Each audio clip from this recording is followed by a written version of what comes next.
prior to the Civil War, most labor organizations were trade unions who were going to organize skilled workers within a particular skill set. The first real one of these trade unions that becomes what we would consider to be a real labor union was the National Labor Union. It was the first attempt to organize all workers, both skilled and unskilled, in all states.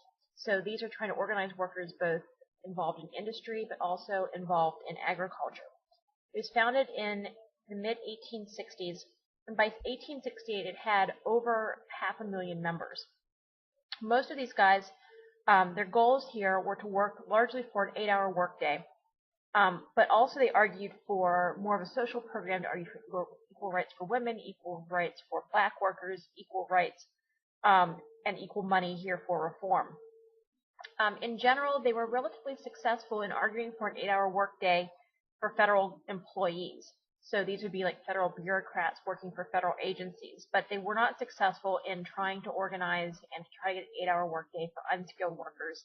And it ends up dying out in the 1870s after the Panic of 1873, because this was the labor union largely involved in the Great Railroad Strike of 1877. And in that strike, when you organize all these workers across all these different disciplines, anybody involved in the railroad, even minutely even supplying the railroad, who went on strike, this is where you start to see the Supreme Court applying the ruling that strikes were anti-competitive business practices, that strikes were a conspiracy, and therefore strikes were illegal. And so as a result of that, the National Labor Union ended up falling apart. Now, the labor union ends up gaining momentum here in the aftermath of the 1877 railroad strike. And largely this is because factory work starts to change the workplace, and so it increases structure, it increases regulation, in an effort here to try to increase productivity, to try to produce things faster, cheaper, and more efficiently. Workers were seen as being kind of semi-skilled masters of one part of production.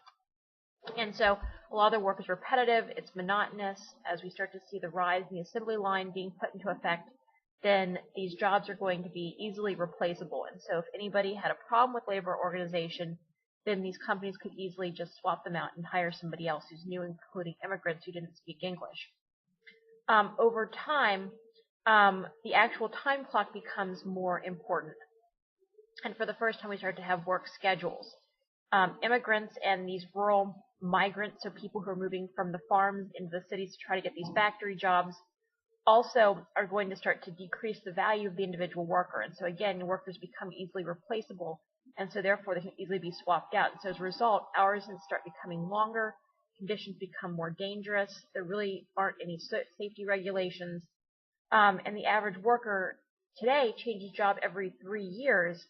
At that point in time, if you had a job, you tend to stay with the same job over a longer period of time. And so this becomes a real problem, especially for native-born Americans.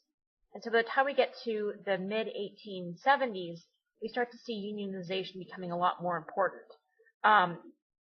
Especially here, as you start to see the rise of other ideas such as socialism or even communism coming out of the 1860s, we start to see almost like open class warfare between the owners of these businesses and their workers. And so management becomes more powerful because of this surplus of cheap workers.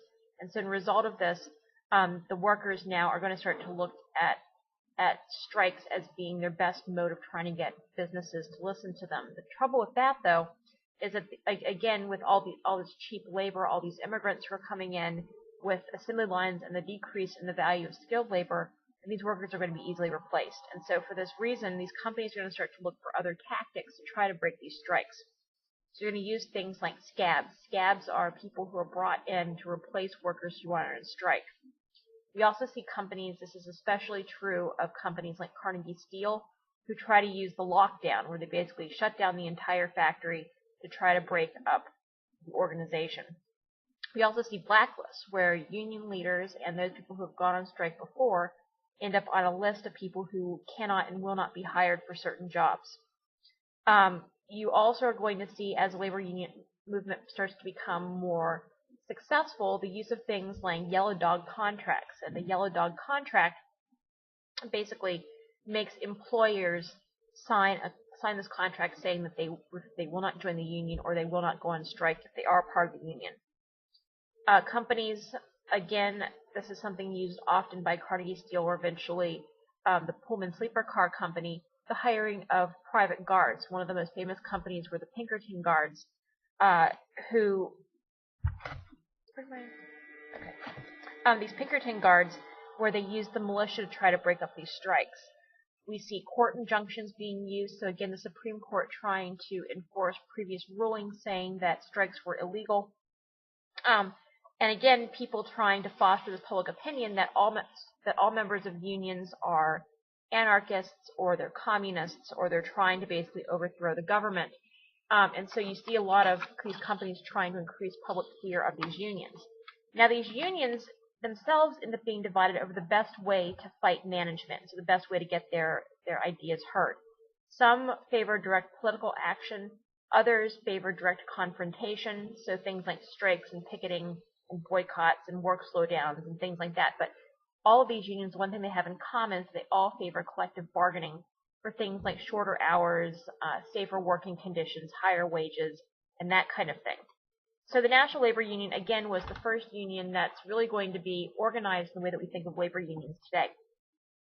And it, again, is going to start to fall apart because of that involvement in the Great Railroad Strike of 1877, which started here when these railroad companies start to cut wages to try to cut costs. Because remember, in the 1870s, there's going to be this over-competition, over-expansion of railroads, and so you see a lot of competition here. This strike starts with the B&O Railroad, and the strike starts in 11 states, and 2/3 of the country's railroads end up being shut down. All workers, again, associated with that railroad company or any railroad industry in general go on strike. And so here you see Rutherford B. Hayes kind of following the example that all future presidents are going to follow, in that he is going to side with the business owners and send in federal troops to break the strike. And when this happens, over 100 people end up dying. Now, this does result in some employers increasing wages or at least improving working conditions. But other companies take more of a harder line. And so because of this public fear of the violence that results in the strike, that's why the National Labor Union ends up falling apart. Now, immediately following the death of the National Labor Union, they're going to be replaced by the Knights of Labor.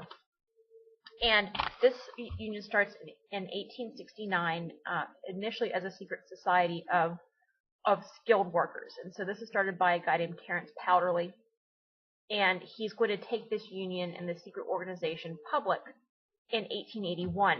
Now, again, all skilled workers could join, but they didn't allow in anyone who's a woman or anyone who was black. And the reform goals largely tended to focus here on creation of worker cooperatives and collective bargaining.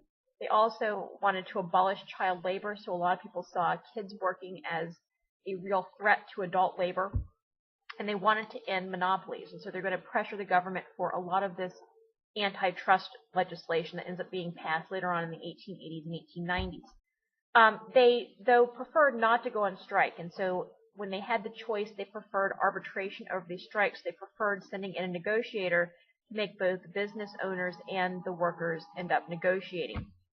But because this is such a loose organization, they really weren't able to control each of their separate units. And so by 1886, they end up with over 700,000 members, but it ends with the failed Haymarket Square riot in 1886. And so this is going to be a major strike as part of a more global labor movement called the May Day labor movement. But here you have the Knights of Labor going on strike in the McCormick Reaper factory, in where workers are going to hold public meetings in Haymarket Square. But then you have anarchists who show up and throw a bomb into the crowd. It kills some police officers, it kills strikers, it kills bystanders. And so because of this, the American public becomes convinced that all Knights of Labor are anarchists or socialists. And so the union ends up falling apart basically because people don't trust them and they're afraid.